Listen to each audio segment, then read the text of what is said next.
sering. Nggak pernah Bapak ya? Oh, Pak Teddy sering ya? Saya dulu sering Pak, sekarang. Daripada kuah-kuahan bikin spray saya. Oh gitu ya, kita lihat ya Pak ya, apa minuman ini sehat atau tidak. Ini ada Pocari juga Pak. Oke, ini yang biasanya kita tahu Pocari ini penambah ion, katanya kan ya? Katanya. Ini ada amidis, biasanya ada di food court. Seperti ya, kebanyakan di food court Pak amidis ini. Nah ini ada aqua yang sering sekali kita konsumsi. Kangen water udah dituangkan. Oke, sebelumnya saya akan jelaskan di sini ada pH chart. Ini adalah standar laboratorium internasional. Jadi apabila di dalam suatu larutan warnanya merah, kuning, berarti itu artinya bersifat asam. Asamnya sangat tinggi, tidak baik untuk dikonsumsi. Dan sebaliknya, kalau warnanya biru, ungu, berarti itu tandanya sehat, mendekati kesehatan, bersifat alkalin. Seperti itu ya. Iya, bersifat alkalin atau hidrogen aktif, Pak. Seperti itu. Nah, ini ada pH tester. Ini untuk mengetes kekeadaasaman atau kealkalinan dalam suatu minuman. Oke, kita mulai dari di sini ada Maison. Kita lihat. Di sini ada yang warnanya merah. Oke, nanti ya. Iya. Nah, itu air itu boleh dicek juga, Pak. Kangen water juga kan itu ya? Iya, kali aja dia pH-nya udah berubah atau masih tetap. Boleh, itu Bapak mau cek juga. Air yang berubah sekarang. Oke, coba aja. Oke, boleh Pak. Oke. Ini yang tadi saya ambil di sini Pak ya. Kita lihat. Bisa. Oke, nanti saya jelaskan. Iya, kita lihat dulu warna. Oke, di sini yang warnanya merah ada Maison, ada Sprite, Pocari juga ternyata dia warnanya merah. Kita lihat di sini. Itu artinya asamnya sangat tinggi, tidak baik untuk dikonsumsi. Kalau kita lama-kelamaan konsumsi yang sifatnya asam seperti ini, yang sifatnya racun, ini masuk kategori racun yang merah ini, akan menyebabkan diabetes, ginjal, dan penyakit lainnya. Efeknya nanti, bukan 1 hari 2 hari. Ini aqua apa? Nanti. Nah, nanti saya akan jelaskan Pak ya. Oke, di sini ada yang kuning Pak. Iya, ada yang kuning seperti amidis ternyata kuning. Super Optu ini juga kuning Pak ya. Nah, itu masuk kategori zinc. Zat besinya sangat tinggi. Kalau kita kalau kita lama-kelamaan mengkonsumsi yang sifatnya biru, Bos. Iya, nanti jelaskan ya Pak ya. Nah, itu akan menyebabkan kanker Pak, yang kuning ini. Nah, yang sifatnya kuning ini bisa kita hilangkan kalau kita berolahraga, keluar dari keringat. Bayangkan kalau kita tidak olahraga. Jadi yang sifatnya asam itu tidak hanya dari minuman saja Pak. Entah itu dari pola makan, gaya hidup, merokok, asap rokok, stres pun masuk ke tubuh kita akan menyebabkan asam Pak. Nah, gimana caranya kalau yang sifatnya asam ini kita keluarkan? Karena kalau tidak dikeluarkan lama-kelamaan, yang sifatnya asam itu akan menumpuk dan akan menyebabkan penyakit. Seperti itu. Oke, di sini ada yang warnanya hijau, ini biru. Ya kayak ini ternyata biru. Itu ada di pH 7,5. Itu artinya masih bisa diminum. Kalau yang itu masuk kategori netral, itu masih bisa diminum. Tetapi yang netral ini belum tentu sehat juga Pak. Tergantung tubuh kita. Tubuh kita ini sekarang asam. Kalau kita minum yang air netral itu bisa jadi turun pH-nya Pak, menjadi asam dan tidak dapat menetralisir yang sifatnya asam yang ada di dalam tubuh kita. Oke, kalau kangen water. Ini kangen water Pak ya. Ini saya ngambil dari mesin, saya tinggal pencet aja kangen water, keluar di sini yang 9,5 ya Pak ya pH-nya. Mandi jadi akan yang kita minum. Oke, boleh dicek juga, boleh. Kita minum. Pika. Kita kasih Ya, di sini kangen water Pak ya. Nah, dia warnanya ungu Pak. Bisa dilihat. Ini ada di pH 9,5. Ini sangat sehat untuk dikonsumsi. Ini sifatnya alkalin. Kalau kita sering mengkonsumsi yang sifatnya alkalin seperti ini akan meningkatkan pH alami dalam tubuh kita dan akan menjadikan tubuh kita basah. Karena pada dasarnya kalau tubuh kita basah itu akan sangat jauh sama yang namanya penyakit. Penyakit tidak akan tumbuh kalau tubuh kita basah, Pak. Dan sebaliknya kalau tubuh kita asam, itu akan mudah sekali diserang sama yang namanya penyakit, Pak. Bayangkan seperti itu. Oke, contoh Pak, kita setiap hari minum kangen water. Setiap hari kita minum kangen water. Ternyata Pak ya, kangen water yang dari sini dia pH-nya udah berkurang Pak. Itu bisa jadi dari tempatnya, bisa jadi mungkin udah berapa jam Pak ya. Jadi dia akan berkurang. Seperti itu. Jadi memang lebih bagus dari mesinnya langsung lebih fresh seperti itu. Oke, contohnya Pak, kita minum konsumsi kangen water setiap hari. Di jalanan kita misalkan minum Sprite Pak. Oke. hanya 1 tutup saja. Kita minum Sprite. Kita bisa lihat dia akan berubah menjadi asam. Dan itu artinya ini asamnya sangat tinggi, Pak. Dan ini mesti dinetralisir, oke? Dan mesti dinetralisir 32 gelas Kangen Water sehari, Pak. Dengan 1 tutup ini aja.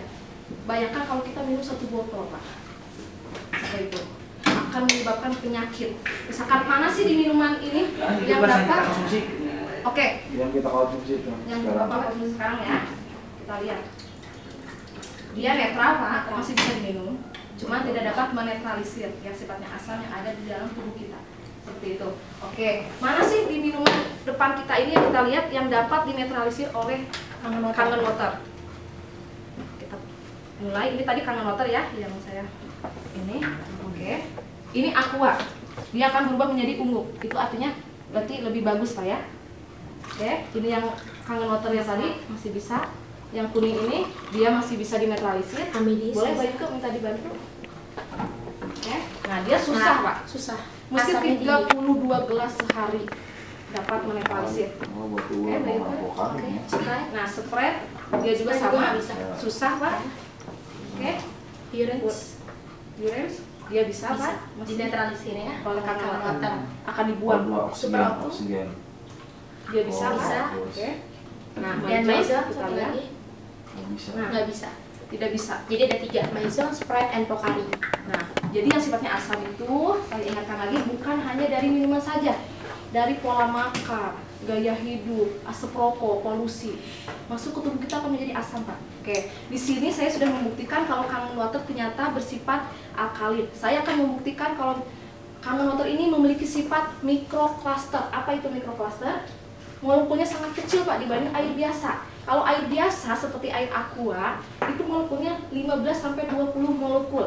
Artinya sangat besar, jadi tidak cepat diserap oleh sel-sel tubuh kita. Tapi kalau Kangen Water, Pak, 5-6 molekul, artinya cepat sekali menyerap ke sel-sel tubuh kita. Kalau kita minum sebanyak apapun tidak akan bikin kembung, Pak.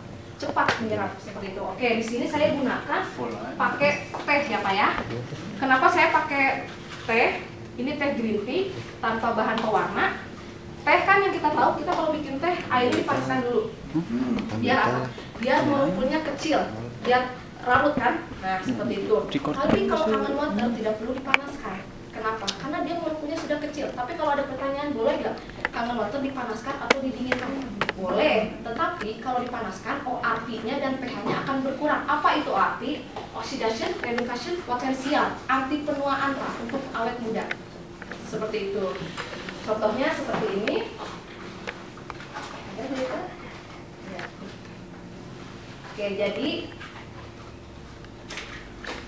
Oke, nah, jadi kalau misalkan di sini makin positif itu artinya tidak baik untuk dikonsumsi. Nah, tapi kalau makin negatif artinya sangat sehat.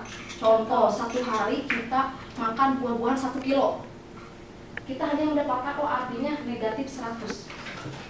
Terus kalau teh green tea, kita 1 gelas aja artinya negatif 200. Dan ini ada minyak ikan itu bagus juga, artinya dia negatif 300. Tapi kalau Kangen Water, kita minum 1 gelas dari mesinnya. Ya, Kangen Water aja langsung dari mesin, dia artinya negatif 400 bahkan sampai negatif 700 seperti itu. Oke, saya gunakan di sini pakai teh saya gunakan pakai air biasa dulu di sini. Kita lihat di sini. Oke, kita encang-encang 1, 2, 3. Oke, sekarang Kangen Water. Kita lihat, Pak. Nah, dia belum diuncang-uncang aja udah pekat, Pak. Itu artinya molekulnya sangat kecil, Pak ya. Oke, saya jelaskan di sini. Ini Kangen Water, ini air biasa. Itu artinya Kangen Water memang memiliki mikroklusternya sangat-sangat kecil. Tubuh kita ini 75% membutuhkan air. Otak kita, darah kita, kulit kita, gigi kita semua membutuhkan air. Seperti itu. Jadi kalau kita sebanyak apapun minum Kangen Water, Pak, itu tidak akan bikin kembung. Malah bagus, Pak. Langsung menyerap ke sel-sel tubuh kita. Seperti itu. Tapi kalau kita minum air biasa, itu biasanya bikin kembung. Kalau kita minum sebanyak apapun, Pak ya. Seperti itu. Oke, di sini Kangen Water memiliki mikrokluster. Saya akan jelaskan Kangen Water memiliki antioksidan yang sangat tinggi. Oke, di sini saya gunakan betadine. Betadine ini yang kita tahu terbuat dari zat kimia, artinya bersifat racun Pak ya. Dan ini ibarat ada di dalam tubuh kita Pak. Tubuh kita ini sifatnya asam, racun ya Pak ya. Oke, saya gunakan pakai air biasa dulu dan pakai Kangen Water. Oke, Kangen Water. Cukup ya. Oke, kita lihat. Kita biasa dulu. 1, 2, 3, 4, 5. Oke. Kita aduk. Nah, sekarang Kangen Water. Kita lihat. 1, 2, 3, 4, 5. Oke. Nah, kita bisa dilihat jernihan oleh Kangen Water. Ya kan, itu artinya yang sifat-sifatnya asam, sifatnya racun itu bakalan diplas, didetoks, akan dibuang melalui buang air besar, buang air kecil. Kita kalau minum Kangen Water pasti akan sering buang air kecil dan BAB-nya akan lancar. Itu gak apa-apa, bagus kalau kita sering pipis terus, karena asam-asam dalam tubuh kita itu akan dibuang Pak, gitu loh, akan diplas ya Pak ya, dan akan tubuh kita akan menjadi lebih sehat secara optimal, seperti itu. Oke. Dan ternyata mesin Kangen Water ini tidak hanya menghasilkan air minum saja Pak, tetapi menghasilkan 5 jenis air yang sangat bermanfaat bagi kehidupan kita. Itu pertama, menghasilkan Kangen Water yang pH-nya 8,5 sampai 9,5. Itu untuk diminum, sangat sehat untuk diminum, seperti itu. Yang kedua, menghasilkan Clean Water seperti air aqua yang pH-nya netral 7, itu biasanya digunakan untuk minum obat, buat susu bayi, dan cuci botol. Kenapa minum obat tidak boleh pakai Kangen Water? Obat kan dari zat kimia, artinya obat itu akan larut kalau kita minum Kangen Water. Jadi kalau kita minum obat, pakai Clean Water saja. Setelah 1 jam baru minum Kangen Water, seperti itu. Yang ketiga itu menghasilkan, ini ada 3 Pak ya. Ini jadi aksesoris. Jadi dua-duanya bisa digunakan. Selangnya akan keluar menghasilkan air yang kita butuhkan, seperti itu. Nah, 11,5 ini memang dianjurkan tidak untuk diminum kecuali untuk yang kronis, yang sudah penyakitnya yang sudah kronis. Tapi jangan berlebihan. Cukup sehari setengah gelas aja. Nah, seperti ini. Pagi segini, terus malamnya pas mau tidur segini selama 1 minggu. Nah, jadi jangan berlebihan, seperti itu. Kemudian pakai 9,5 dan seterusnya.